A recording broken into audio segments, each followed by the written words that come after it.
Are you one of those IELTS students who want band 7 or higher in writing, but still feel confused about how to write a clear and well-organized writing task 2 essay? If yes, this video is for you.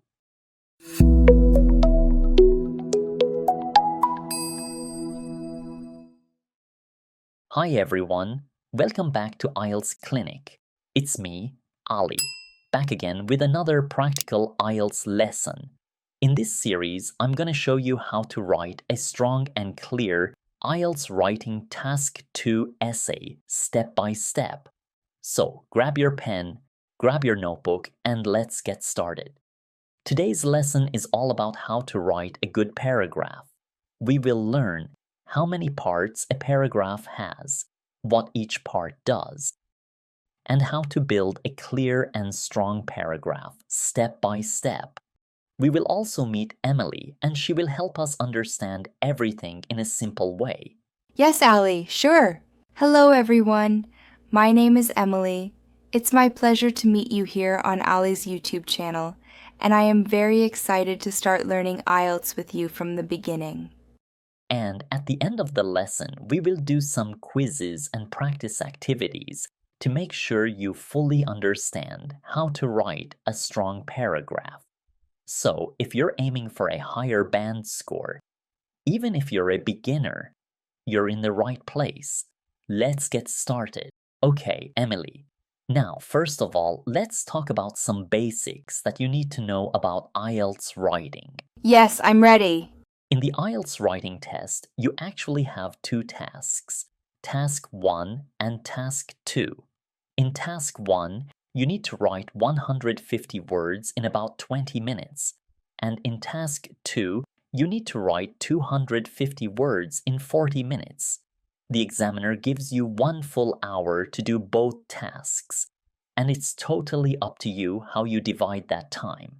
But honestly, I really recommend that you don't spend more than 20 minutes on Task 1. Try to finish it quickly and then use the rest of your time, about 40 minutes, for Task 2, because Task 2 is more important and it gives you more points.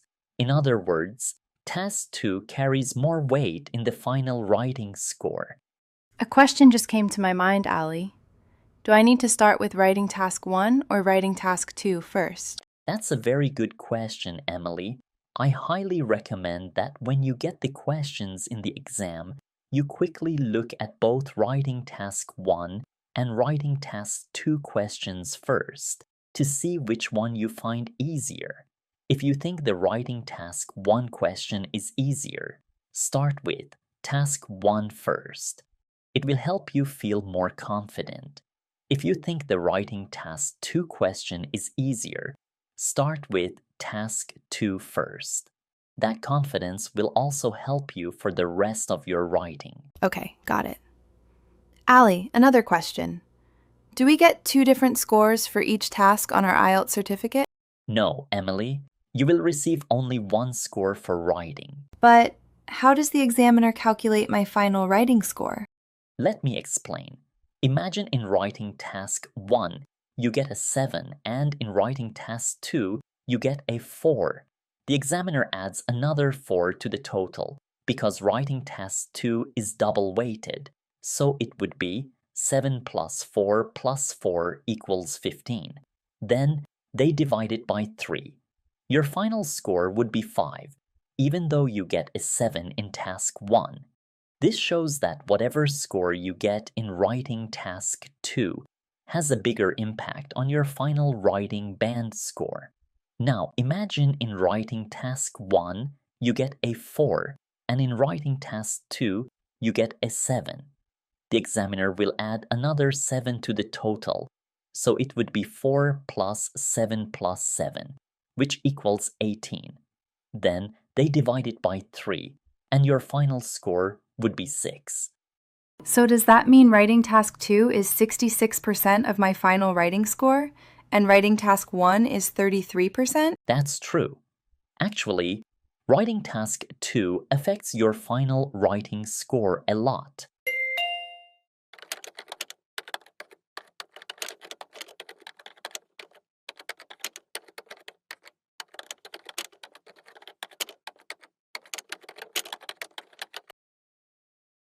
Now let's jump into our lesson.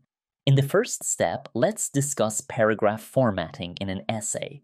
When you want to write an essay, you need to follow one of these two styles, the block style or the indented style. Let's look at the difference between the two paragraph styles. If you choose to use block style, you need to leave one empty line between each paragraph, just like you can see here. See? There's a clear space between each paragraph. But if you prefer the indented style, then you don't leave any extra space between paragraphs. Instead, you start each paragraph with an indent at the beginning.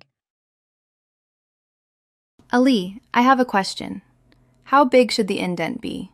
I mean, how much space should we leave at the beginning of each paragraph if we want to use the indented style? That's a really good point, Emily. If you want to use the indented style, you should start each paragraph with a small space, about the width of 5 letters, like A, B, C, D, E. That much space is enough. But be careful. If you use the indented style, do not leave any empty lines between paragraphs. Many students make this mistake. And which style do you recommend we use in IELTS writing? Well, to be honest, both styles are correct. The block style is more modern, but the indented style is a bit old-fashioned. So, I recommend using the block style. But don't worry, if you use the indented style, it is still correct. Oh, now I understand. Thank you, Ali. That was a very clear explanation.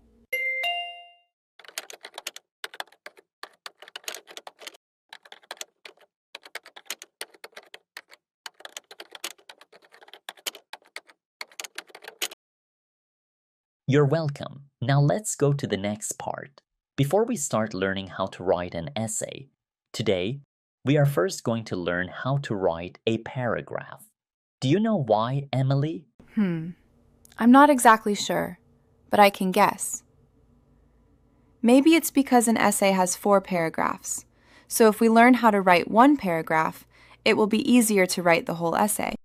Excellent guess, Emily. You're right. If you learn how to write one paragraph, it will be easier for you to write the whole essay. So let's start. What is a paragraph? A paragraph has 3 main parts. 1. A topic sentence. 2. Supporting sentences. And 3. A conclusion sentence. All right, Emily, let's take a look at the paragraph on the screen. I'll read it out loud first.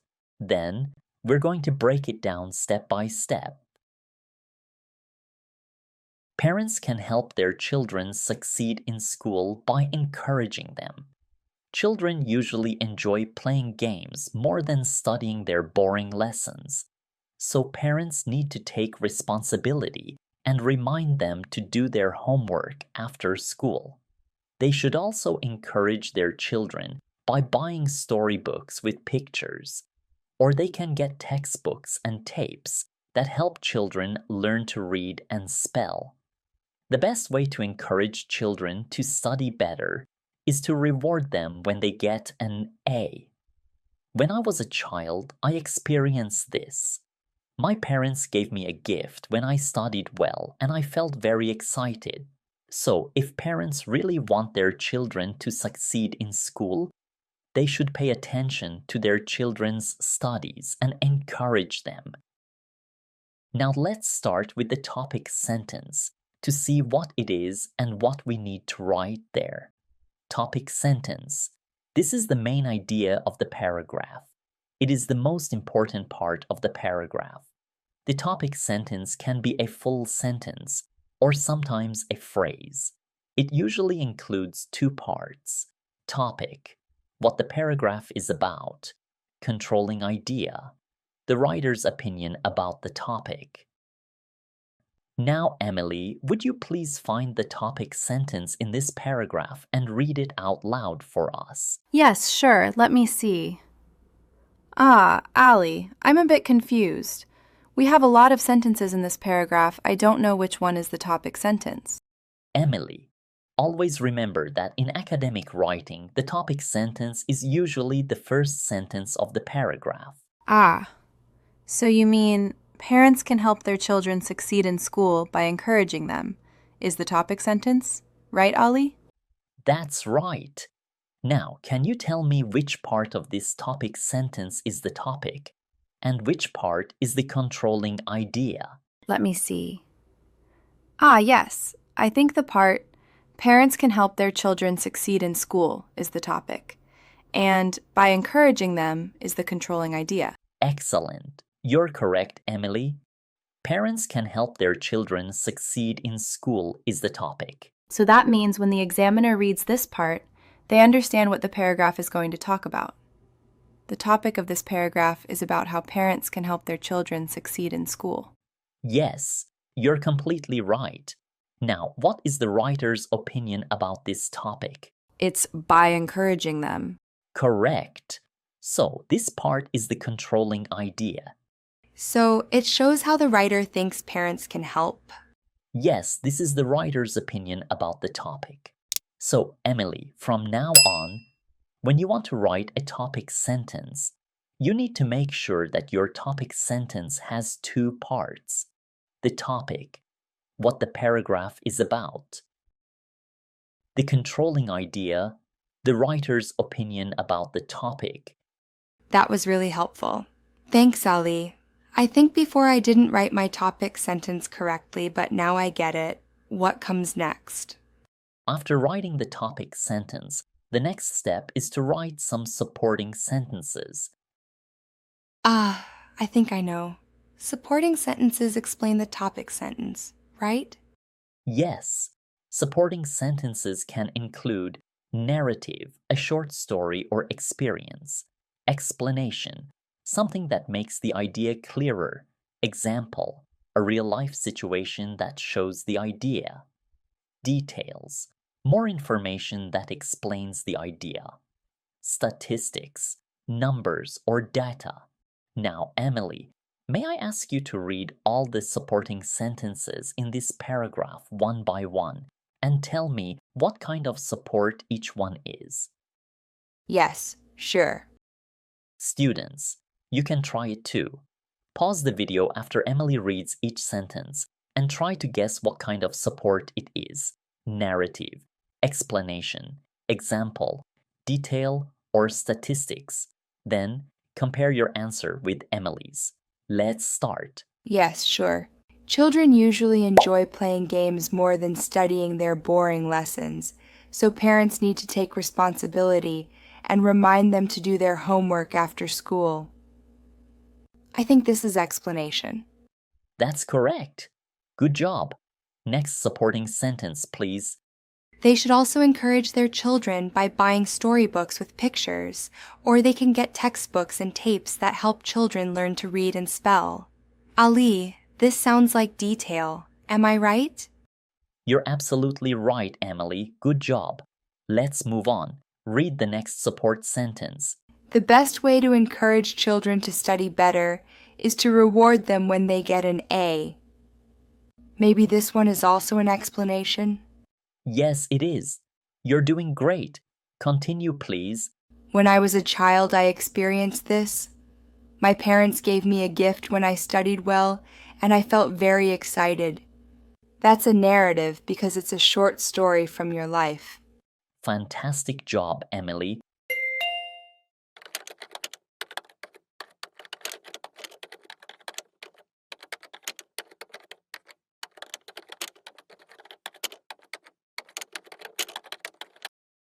Now it's time for us to look at the next section. After writing the topic sentence and after writing some supporting sentences, I think we need to write a conclusion sentence at the end of the paragraph.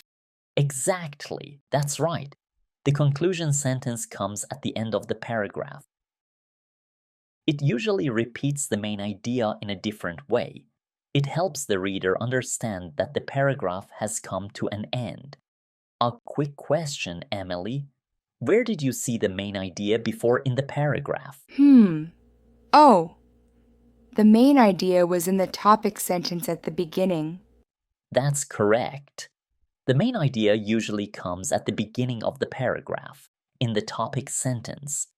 And in the conclusion sentence, we repeat the same idea in a different way just to remind the reader what the paragraph was about. Now, Emily, may I ask you to read the conclusion sentence, please? Sure. So, if parents really want their children to succeed in school, they should pay attention to their children's studies and encourage them. Now, Emily, look at the conclusion sentence in that paragraph again. It starts with the word so. Do you know what so is, grammatically? I think it's a kind of connecting word. Awesome! So is a kind of conclusion word. It shows the result of the ideas before. When you write your own paragraph, it's your job to start the last sentence with a conclusion word. This helps the reader or the examiner understand that your paragraph is coming to an end. One of the best ways to do that is by starting your final sentence with a conclusion word. Ali, I have a question. I usually use the word so for conclusions, but what other words can I use to start my conclusion sentence? That's a good question. Besides so, you can also use other conclusion connecting words such as thus, therefore, as a result, and hence. These words are like little signs that tell the examiner, this is my final point. I'm finishing my paragraph now. So always remember, your conclusion sentence needs to sound like an ending, and using a conclusion word at the beginning helps you do that. Ali, I noticed that you put a comma after so. Is it necessary? Yes, Emily. In most cases, these words are followed by a comma when they appear at the beginning of a sentence. Ali, I have a question. In this paragraph, the writer repeats the word encourage several times. Is it okay to repeat the same word in our essay? That's a smart question, Emily. I'm glad you asked. Yes, in this paragraph, the writer repeats the word encourage a few times, and that's okay, especially because encourage is the main idea of the paragraph. The writer wants to make that point very clear. But do I need to use the exact same words from the main idea, or can I use synonyms and similar phrases? You don't have to. It's fine to repeat important words a few times, but it's also a great idea to use synonyms or different phrases with the same meaning. This makes your writing more interesting and shows the examiner you have a wide range of vocabulary. For example, instead of saying encourage over and over, we can also say support, motivate, help, inspire. So, yes, repeating the main idea is okay, but try to use different words if you can. It makes your writing sound stronger and more natural. You can even try rephrasing the whole idea using different words. For example, instead of saying, parents should encourage their children, you can say, parents who want their children to do their best in school must support and pay attention to them. See, the meaning is the same, but the words are different, and that's a great way to show your vocabulary range in your writing. Ali, you said I can rephrase it. What does rephrase mean? I don't understand. Rephrasing or paraphrasing means saying the same meaning in different words and different grammar. I know that a lot of students struggle with paraphrasing, but it's one of the most important skills in both Writing Task 1 and Task 2. So I'm creating a complete video that explains everything step by step. After watching it, you'll know exactly how to paraphrase your sentences clearly, correctly, and confidently. All right, Emily, before we finish today's lesson, I want to check if you've learned everything perfectly. Are you ready for a quiz? A quiz? Yes, a short quiz about today's lesson. Why not? I love quizzes. Great. Let's see how much you remember. Okay, Ali, I am ready. Students, you can try this too. I will give Emily about 15 seconds for each question. If you need more time, pause the video, read the question carefully, answer it on your own, and then compare your answer with Emily's. For the first question, I will show you 4 essays. 2 of them have the correct format and 2 of them do not. Look at them carefully and choose the 2 essays that have the correct appearance. We are only looking at the format, such as block style and indented style. Do not worry about the content.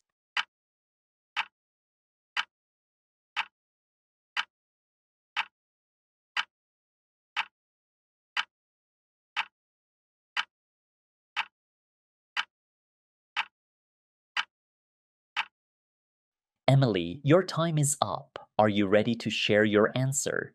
Yes, Ali. I think A and D are correct, but B and C are not.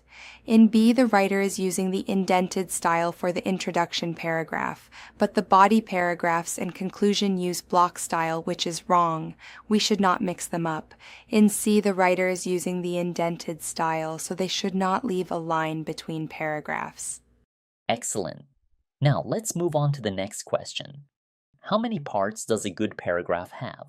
A, 2, B, 3, C, 4.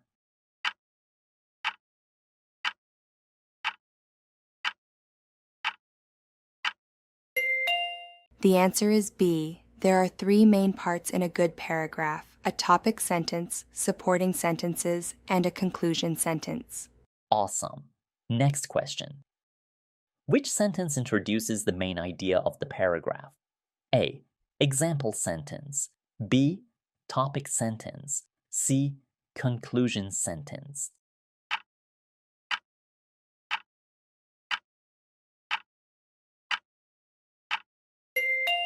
The answer is B. We always write the main idea of the paragraph in the topic sentence. Let's move on to the next question. Okay, Ali, I am ready. You're going to see 2 topic sentences on your screen right now.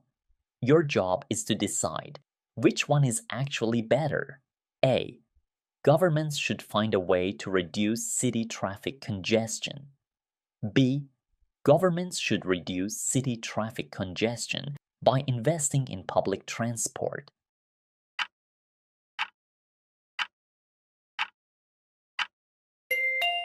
Definitely B. Nice choice. But why do you think B is better? Because sentence B gives us both a topic and a controlling idea. Sentence A only gives us the topic. Exactly. Sentence A tells us that governments should find a way to reduce city traffic congestion, but it does not tell us how. However, sentence B tells us exactly how to do it. Perfect. The phrase, by investing in public transport, is the controlling idea. It's the writer's specific angle or opinion on the topic. Awesome. Now, let's move on to the next question. What is the job of the example sentence? A, to support the main idea. B, to introduce a new topic. C, to finish the paragraph.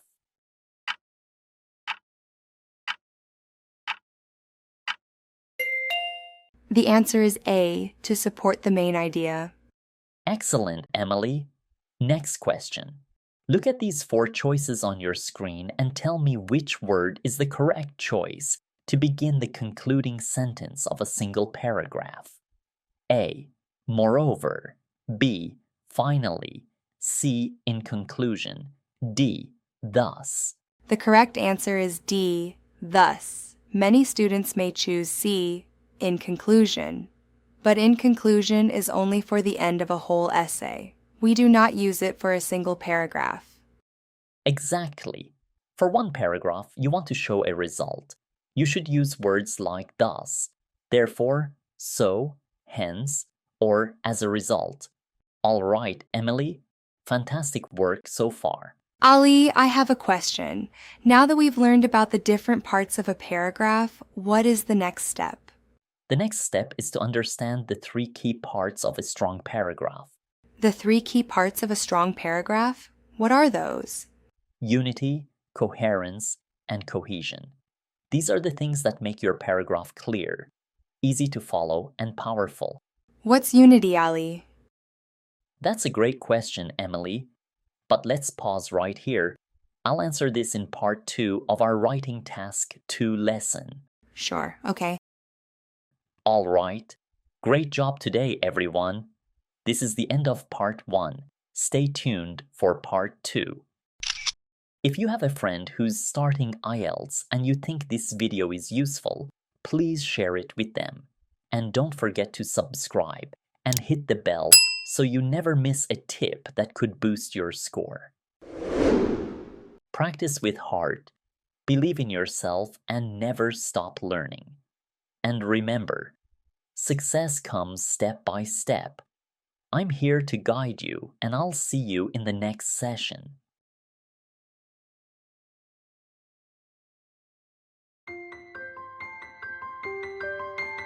Thank you, Ali. I can't wait for part 2 to get my answer. Oh, and I already subscribed and clicked the bell.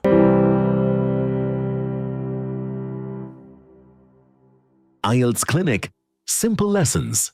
Real results. In my opinion, parents should help their children with homework. Why do some people write online reviews?